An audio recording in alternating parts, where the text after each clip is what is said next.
Hello mga ka-J-Vlog! Welcome ulit sa panibagong video at sa video na to, i-review natin itong Samsung Galaxy A11. So tara mga ka-J-Vlog, check natin!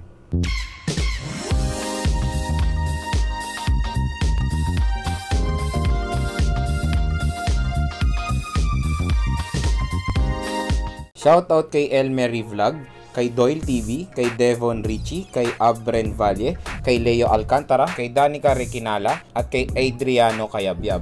Maraming salamat mga ka-J-Vlog sa suporta. Si Samsung Galaxy A11, na-release siya dito sa Philippines noong June 2020 na merong official price na 7,490 pesos or almost 7,500 pesos na merong 3GB RAM at 32GB internal storage. So titingnan natin dito sa review na to kung sulit ba na entry-level phone si Samsung Galaxy A11. So mga ka-J-Vlog, share ko lang sa inyo yung mga nagustuhan ko dito sa Samsung Galaxy A11. Number 1 sa kanyang presyo. Very affordable lang kasi itong smartphone na to. Nasa entry level siya. So meron siya official price nga na 7,490 pesos or almost 7,500 pesos. So sa ganitong abot kayang halaga na smartphone, siguradong marami magkakagusto dito sa Samsung Galaxy A11. Lalo na ngayon, marami sa atin naghahanap talaga ng mga affordable na smartphone. Number 2 sa kanyang OS. Nasa latest software na siya ng Android, which is Android 10, at latest software ng Samsung na One UI version 2. Number 3 sa camera, nagustuhan ko rin yung camera performance nito si Samsung Galaxy A11. Maganda yung photo quality na napoproduce niya sa isang entry-level phone. So, bagay na bagay ito si Samsung Galaxy A11 sa mga taong mahilig mag-picture. Number 4, meron na siyang USB Type-C. Number 5, support na siya ng 15W fast charging. So malaking tulong talaga ang fast charge ngayon kasi palaki na ng palaki ang battery capacity ng mga smartphones today. Number 6 sa kanyang durability. Alam naman natin na si Samsung ay well known pagdating sa durability ng mga smartphones sila at subok na subok ko na yan dahil matagal na akong Samsung user at kaya in-expect ko na ito si Samsung Galaxy A11 ay maganda ang kanyang durability. Tapos, ang maganda pa sa Samsung, maganda ang kanilang after sales. Number 7, meron na siyang punch hole display. So, ito rin yung maganda sa Samsung Galaxy A11. Nag-decide sila na i-move yung front camera sa upper left corner para hindi siya masyadong sagabal. At yun nga maganda dito, hindi na siya notch display. Punch hole display na siya mga ka-J-Vlog, meaning itong si Samsung Galaxy A11 ay meron ng full view display. So, mas may enjoy na natin ang viewing experience natin pag naglalaro and of course, pag nanonood ng mga movies. So yun mga ka-J-Vlog, yung mga nagustuhan ko dito sa Samsung Galaxy A11. Sana po nakatulong po ito kung nagde-decide ba kayong bumili nitong napakamurang entry-level phone na to. Next naman, pag-usapan natin yung design at yung build quality nito si Samsung Galaxy A11. So yung kanyang back cover ay gawa pa rin sa plastic material na very common sa mga smartphones today at meron siyang glossy finish. So hindi pa nag-decide si Samsung na gawing matte finish itong back cover ni Samsung Galaxy A11 compare sa mga lumalabas na smartphones ngayon. Nakaramihan sa kanila ay meron ng matte finish na back cover na para sa akin mas maganda yung ganun kasi anti-fingerprint na siya. So since glossy finish itong si Samsung Galaxy A11, nagkakaroon pa rin siya ng mga fingerprint smudges pero sa color variant na to, hindi ganun ka-visible ang mga fingerprint smudges pero pag tinignan nyo ng malapitan doon makikita nyo talaga yung mga smudges niya. So syempre sinasuggest ko sa inyo na lagyan nyo agad to ng case para ma-protectionan yung magandang back cover netong smartphone na to. At syempre iwas din sa mga micro scratches pag may case kayo. And very slim lang itong si Samsung Galaxy A11 at lightweight siya. Napakadaling bitbitin lang netong smartphone na to. And yung frame niya ay merong glossy finish din. At pag nawakan nyo tong si Samsung Galaxy A11 ng personal, mapapansin nyo din na napakaganda ng pagkagawa dito sa smartphone na to. Very durable siya. Sa right side, nandito ang kanyang power button at sa taas nun is yung volume rocker niya. Sa taas naman, meron tayong makikitang microphone and of course the 3.5mm headphone jack. Sa left side, nandito ang kanyang SIM card slot. Sa baba naman ng phone, meron pa tayo dito microphone, USB Type-C port at yung kanyang speaker grills. Sa likod naman, nasa upper left corner yung kanyang triple rear camera and nandito yung kanyang LED flash at nasa gitna ang kanyang fingerprint scanner. Meron siyang triple rear camera. Yung main camera niya ay merong 13 megapixel f1.8 aperture. Meron siyang 5 megapixel ultra-wide na merong f2.2 aperture and meron siyang 2 megapixel depth sensor na merong f2.4 aperture and meron siyang LED flash at capable siya ng 1080p video recording. Sa front camera naman, meron siyang 8 megapixels, f2.0 aperture.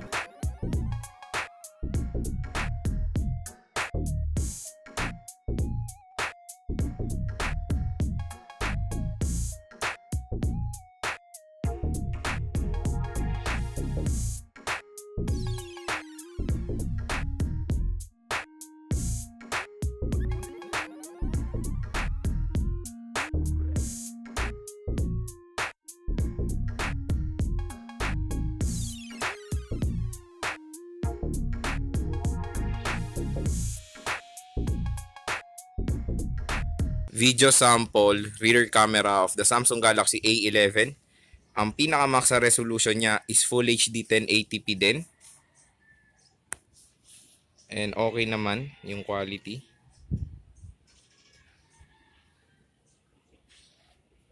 Ang maganda dito, pwede rin natin gamitin yung ultra wide camera niya sa video. So mamayang papayta ang sample niyan. Video sample ultra wide camera of the Samsung Galaxy A11. So same din yung resolution niya, Full HD 1080p. At kung mapapansin nyo, ang ganda na ng ating video kasi mas wider na siya. Video sample front facing camera of the Samsung Galaxy A11. Ang pinakamax na resolution niya is Full HD 1080p. So okay naman yung quality. Maganda dito, nakaka-shoot siya ng 1080p, o diba? Sa screen, meron siyang 6.4 inches PLS TFT LCD display na merong resolution na HD plus 720 by 1560 pixels na merong 268 pixels per inch. And meron siyang 19.5 by 9 aspect ratio, tapos meron siyang punch hole display. Sa OS, out of the box, meron siyang Android 10 with One UI version 2. Sa chipset, meron siyang Qualcomm Snapdragon 450 na merong octa-core CPU na merong clock speed na up to 1.8 GHz. Sa GPU, meron siyang Adreno 506. Meron siyang 3GB RAM at 32GB internal storage. And good news, expandable naman ang kanyang storage via micro SD card. Meron siyang USB Type-C port at dalawang kanyang biometrics, face unlock at fingerprint scanner. And sa battery, meron siyang 4,000 mAh non-removable battery with 15 watt fast charging. So explore natin yung camera app ni Samsung Galaxy A11. So nandito ngayon tayo sa photo mode. At sa taas meron tayong mga icons dito tulad ng settings, flash, timer, aspect ratio, and of course filters and beauty mode. Tapos sa bandang taas meron tayong stickers dyan. Ayan, so perfect yan for Instagram. Fine na face lang. Meron din yan sa front camera. Mamaya titignan natin yan. Para ma-activate yung ultra wide, nandito lang yan sa bandang baba. Ayan. So, nasa ultra-wide na tayo. Diba? Napaka-astig. Tapos, sa tabi niya, nandito tayo ngayon sa video mode. Tingnan natin kung ano ba yung pinakamax na resolution niya. So, sa rear, ang pinakamax na resolution niya is Full HD 1080p. Ganon din sa front camera, Full HD 1080p. So, same lang yung front at rear. Tapos, meron naman tayo ditong live focus. Ito yung nagbibigay ng background blur sa ating mga photo. Dito natin magagamit yung isang camera lens ni Samsung Galaxy A11, which is yung depth sensor. Meron tayong Pro Mode and Panorama. Sa front camera naman, same lang ng icons tulad ng settings, flash, timer, aspect ratio, and of course, yung beauty. Dito natin ma-activate yan. So, ang pinaka-max na beauty mode niya sa smoothness is level 8. Grabe, kinis na ng mukha ko sa level 8 to. Sa video naman, ayan, settings, aspect ratio, and of course yung filters to. Balik tayo sa photo. Meron pala dito yung stickers. Pakita ko sa inyo na perfect yan pang Instagram. Ayan, o, diba? Diba? Stick. At ang maganda dito sa camera app ni Samsung Galaxy A11, kahit walang ultra wide angle lens itong front camera niya, pwede natin iset sa mas wider yung camera niya. Ayan. O, diba? Mas naging wider siya. Astig. So, perfect yan of course pag nag-group selfie kayo. Pero hindi naman siya ganun ka-wide. So, sa front camera rin, ayan, meron din tayong live focus na nagbibigay ng background blur sa ating mga photos. So yun lang mga ka-J-Vlog, yung camera app ni Samsung Galaxy A11. Speaker test tayo dito sa Samsung Galaxy A11. Magpe-play ako ng vlog ko sa YouTube. Bagong video at sa video na to, i-game test natin Galaxy A11. So tara mga ka-J-Vlog, check natin.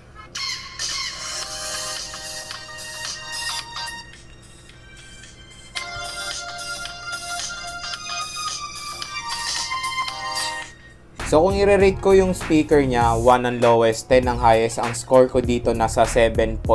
Okay naman yung sound quality ng kanyang speaker, nasa average level lang. Biometrics test tayo, tingnan natin kung fast and accurate ba yung face unlock at fingerprint scanner ni Samsung Galaxy A11. So unahin muna natin yung fingerprint scanner niya.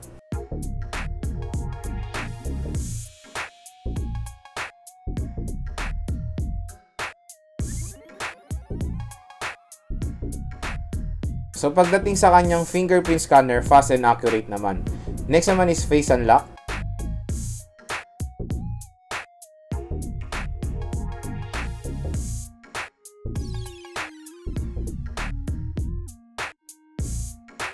So pagdating sa kanyang face unlock, accurate naman siya pero hindi siya ganoon kabilis mag-scan. Tapos may animation yung kanyang front camera pag nag-i-scan ng face. Napaka-astig.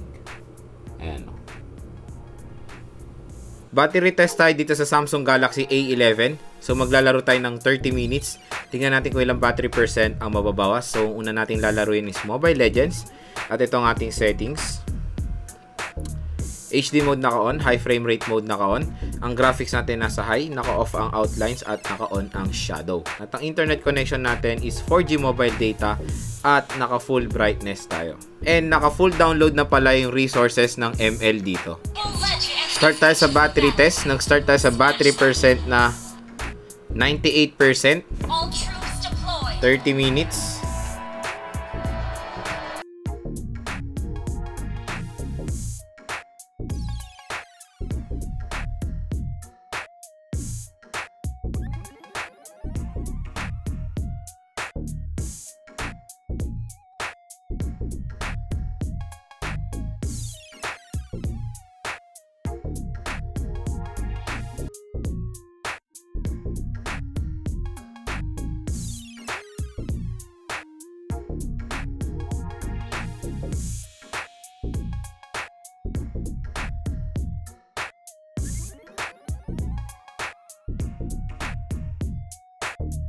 So mga ka-J-Vlog, 30 minutes na. Lumagpas lang tayo ng 26 seconds. So tingnan natin kung ilang battery percent na lang natira. So may natira na lang na 89%. So napakakunat din nung kanyang battery life mga ka-J-Vlog. Biruin yun, 9% lang ang nabawas. At ang gamit pa natin is 4G mobile data. So mga ka-J-Vlog, nandito na tayo sa conclusion ng video. Ang tanong kung sulit ba itong si Samsung Galaxy A11. Para sa akin, merong side na sulit naman siya at merong side na medyo nakulangan ako sa kanyang specs at yun ang kanyang internal storage dahil nasa 32GB pa rin itong smartphone na to, na para sa akin hindi na bagay yung 32GB na internal storage niya sa kanyang presyo. Usually ang lumalabas na storage sa ganitong presyo nasa 64GB na or 128GB pa nga. Itong 32GB nakikita na lang natin to sa mga smartphones na merong presyo na 6,000 and below. At yun nga, hindi pa rin nagbago yung storage nito ni Samsung Galaxy A11. So yun nga, sana ginawa na nilang 64GB itong smartphone na to para naman mas maging sulit pa siya. Next naman, dito tayo sa side kung bakit sulit itong si Samsung Galaxy A11. At yun ang kanyang presyo dahil very affordable siya. Ang presyo niya is almost 7,500 pesos lang. Meron na kayong magandang smartphone mula sa Samsung. Kaya expect nyo na marami magkagusto sa smartphone na to dahil abot kaya lang siya. At hindi lahat kasi ng bumibili ng smartphone ay nakafocus sa specs. Minsan yung iba, tinitignan nila talaga yung brand ng smartphone. Sulit naman siya dahil meron na siyang punch hole display. Ito na ngayon yung bagong design sa mga front camera ng smartphone. So meron na tayong full view display dito kay Samsung Galaxy A11 na mas magandang viewing experience natin. Tapos USB Type-C port na siya at capable pa siya ng fast charging. Pagdating naman sa gaming performance, na game test ko na tong si Samsung Galaxy A11. Pasado naman siya sa aking game test. Na-handle niya naman yung mga tinest kong heavy games. Playable lahat sila dito sa smartphone na to. Pero syempre depende sa settings. So yun mga ka-J-Vlog, kung naghanap kayo ng isang affordable smartphone na gagamitin nyo pang online class at magandang durability, consider nyo na itong si Samsung Galaxy A11.